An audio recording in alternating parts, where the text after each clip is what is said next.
In 2026, your online trust is a currency, and hackers are cashing in. AI-powered scams, deepfakes, and breach smart devices are the new normal. But you don't have to be a victim.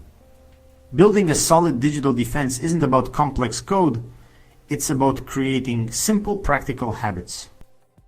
This video will break down 5 essential habits you can adopt right now to stay safe. Let's turn every click into a shield, not a risk.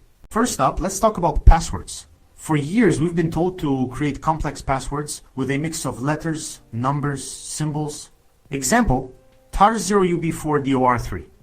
The problem is, these are hard for humans to remember, but incredibly easy for modern computers to guess. A powerful machine can crack a password like that in minutes, sometimes seconds.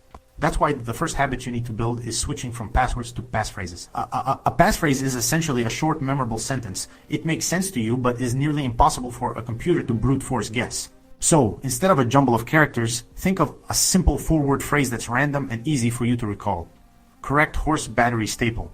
Blue guitar runs fast. These are significantly longer and contain more characters, which exponentially increases crack time. You get the best of both worlds, incredibly secure and actually memorable. Don't write it on a sticky note on your monitor, never ever do. This simple switch is a massive upgrade to your security. I know what you're thinking.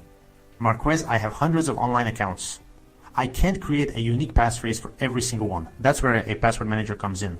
This is a non-negotiable tool in 2026. A good password manager will generate and store unique long passphrases for every site you use. All you have to do is remember one single strong master passphrase. Unlocking it is like opening a high security vault for your digital keys. Think of it this way. A hacker breaches your favorite online store and steals your password. It's a pain. But if you use that same password for your email, your bank, your social media, that one breach becomes a catastrophe. They have the key to your entire digital life. A password manager ensures that even if one account is compromised, the damage is contained. One key opens one door. The rest of your digital fortress stays secure. It's a foundational habit for real security. With strong passphrases set, your next habit is enabling your digital bodyguard, two-factor authentication, or 2FA. It requires a second code from your phone to log in. So even if a hacker steals your password, they can't get in. The most secure habit is to use an authenticator app like Google or Microsoft Authenticator. Go to the security settings of your most important accounts and turn it on now.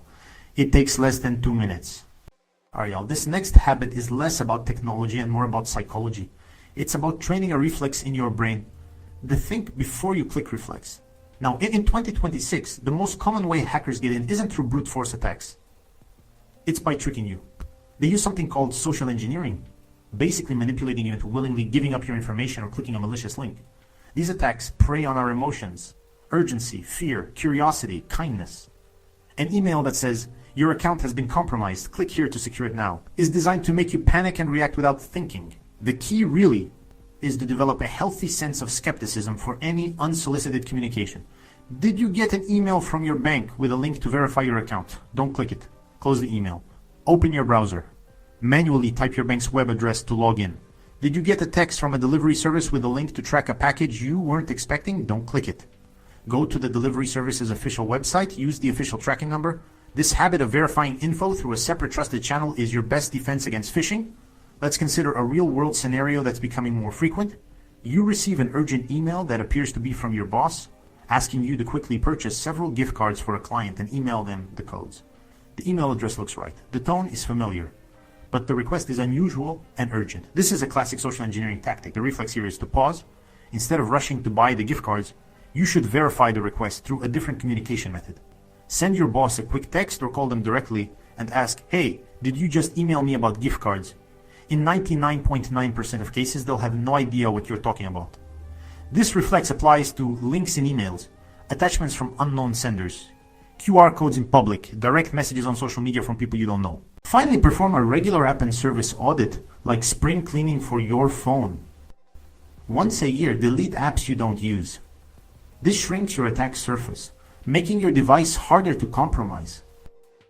Also, review app permissions and connected online accounts, revoking access for anything you no longer use or recognize. Your security is an active process, and these habits are the building blocks. Every action you take, every click you make, is a choice that can either protect you or expose you. choose to be a shield. If you find this helpful, please hit subscribe and like to support the channel. I'd love to hear what cybersecurity topics you want next. Drop a comment with ideas you'd like to see, whether it's more on online safety, device security, or practical steps on security operations from the Black Pig series. Your feedback helps shape the next videos. Thanks for watching and stay safe online.